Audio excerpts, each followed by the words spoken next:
सभी को मेरा प्रणाम, आपका स्वागत है। मीमांसा शब्द का अर्थ होता है सूक्ष्मतम रूप से विचार करना।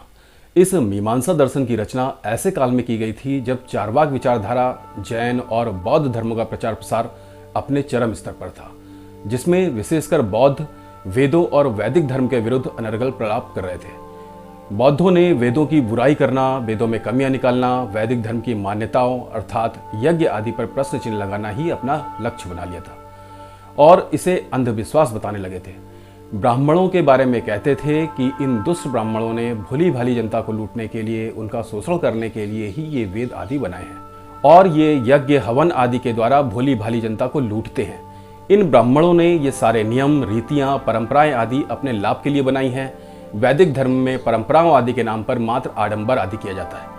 इसका परिणाम यह हो रहा था कि लोग बौद्ध धर्म की तरफ आकर्षित हो रहे थे और बौद्ध धर्म का प्रसार बहुत बड़े स्तर पर और बहुत तेजी से हो रहा था।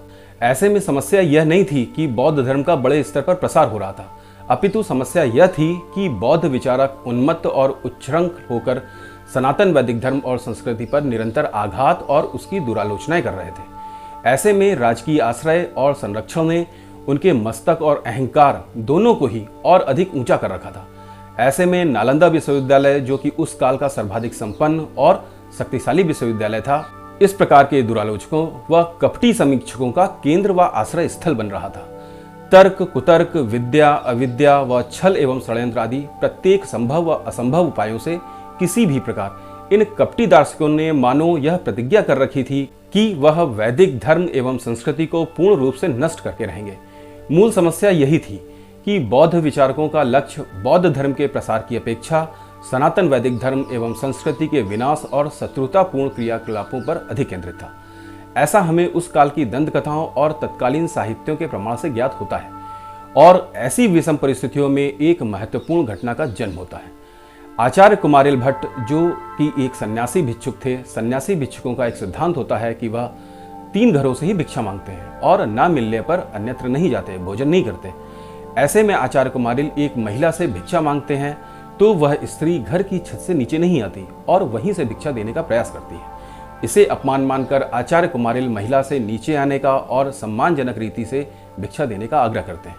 ऐसे में महिला उनसे तर्क करती है कि आचार्य, आप जिधर देखिए उधर भंते भंते करते हुए बौद्ध विचारक घूम रहे हैं और लोगों को धर्म विमुख कर रहे हैं। ऐसे में यदि कोई बौद्ध विचारक आ गया तो मेरे धर्म की रक्षा कौन करेगा? ऐसे में आचार्य कुमारिल उस महिला को वचन देते हैं कि तुम्हारे धर्म की रक्षा मैं करूंगा। महिला नीचे तो आ जाती है और भिक्षा भी देती है, किंतु आचार्य से यह भी कहती है कि आपने मेरे धर्म की रक्षा करने का वचन तो दे दिया, किंतु अन्य लोगों के धर्म की रक्षा कौन करेगा? ऐसे में आचार्य कुमारिल उस महिला को सकल सनातन धर्म एवं संस्कृति की रक्षा एवं उत्थान का भी वचन दे देते हैं। इसके बाद आचार्य कुमारिल प्रच्छन्न रूप से अर्थात गुप्त रूप से बौद्धों से ही बौद्ध धर्म की शिक्षा ग्रहण करते हैं। इसके उपरांत शास्त्रार्थ करके वह सबसे पहले अपने बौद्ध गुरु को पराजित करते हैं। इसके बाद हर जगह उन्होंने शास्त्रार्थ करके बौद्ध विचारकों और बौद्ध तर्क शास्त्रियों को पराजित करना आरंभ कर दिया। आचार्य कुमारिल ने बौद्ध दर्शन का ऐसा कोई अंग नहीं छोड़ा जिसका खंडन करके उन्होंने उसे छिन्न भिन्न न कर दिया। उन्होंने प्रत्येक स्थल पर बौद्धों के विपरीत सिद्धांत स्थापित किए, यहाँ तक कि बौद्ध विचारकों द्वारा गौतम बुद्ध को सर्वज्ञ बताए जाने पर उन्होंने अपने तर्कों द्वारा इसका भी खंडन किया। उन्होंने कहा, सर्वप्रथम तो सर्वज्ञ होने का ऐसा कोई भी प्रमाण किसी भी शास्त्र में उपस्थित नहीं है जिससे किसी के सर्वज्ञ होने की कल्पना भी की जा सके, और यदि यह संभव होता तो इसका अर्थ यह होता कि जैसे हम यह कह रहे हों कि आंख से भी रस का स्वाद लिया जा सकता है, अर्थात यह तर्क यह सिद्ध करता है कि कोई भी सर्वज्ञ नहीं हो सकता।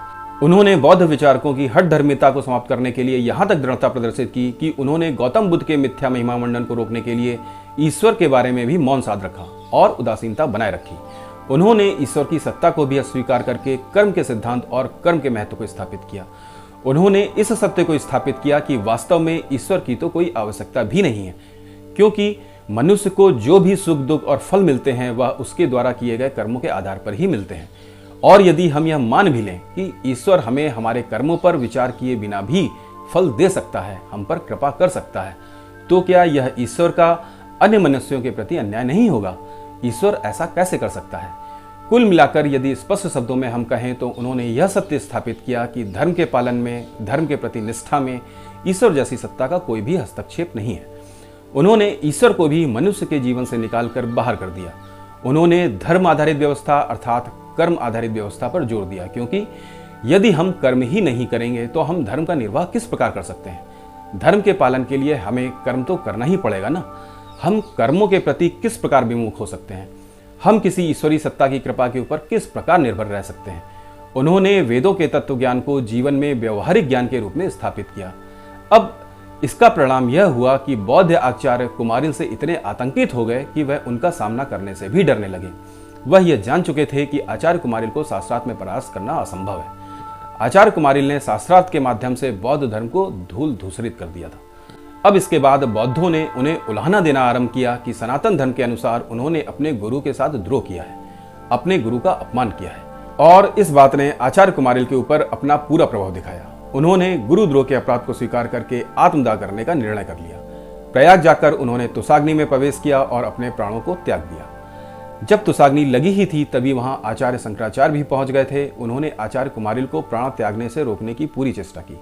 उन्होंने कहा कि आचार्य, हमें आपकी आवश्यकता है, किंतु आचार्य कुमारिल ने इसे अस्वीकार कर दिया और कहा, मुझे जो करना था वह मैं कर चुका, अब इस काम को तुम मेरे शिष्य मंडन मिश्र के साथ मिलकर करो और वैदिक सनातन धर्म और संस्कृति के उत्थान के लिए सत्य की स्थापना करो। तो इस प्रकार जो बौद्ध आचार्य कुमारिल का सामना करने से भी डरते थे, यदि हम समग्र दृष्टि से देखें तो उन्होंने आचार्य को इस भांति इस रूप में एक प्रकार से पराजित कर दिया था। जब हम यह स्क्रिप्ट लिख रहे थे तब आरंभ में हम आचार्य कुमारिल की यह जीवन गाथा नहीं सुनाना चाहते थे, किंतु कुछ विचार करने के उपरांत हमने इसे शामिल किया, क्योंकि यदि हम यह नहीं सुनाते तो हम एक अत्यधिक महत्वपूर्ण सत्य से वंचित हो जाते। इस सत्य के बारे में हम मीमांसा दर्शन के अंतिम भाग में अवश्य चर्चा करेंगे। यह सत्य एक ऐसे विकार के रूप में है जो वास्तव में द्वापर युग के बाद कलयुग के आरंभ होने के साथ ही भारतीय संस्कृति में कुछ अधिक समाहित हो गया है। यही कारण है कि इस विकार के कारण ही भारत के चरित्र में, भारत के अस्तित्व में इतने अधिक उतार और चढ़ाव आते गए हैं, जिसके दुष्परिणामों को, जिसकी पीड़ा को भारत के लोगों ने, विशेष रूप से स्त्रियों ने बीते 1000 वर्षों में निरंतर सहा है। खैर, अब यदि आप लोगों ने यहाँ तक वीडियो देख ली हो तो कृपया लाइक, शेयर वगैरह कर दीजिए, चैनल को सब्सक्राइब कर लीजिए। आज के लिए बस इतना ही। जय हिंद, वंदे मातरम।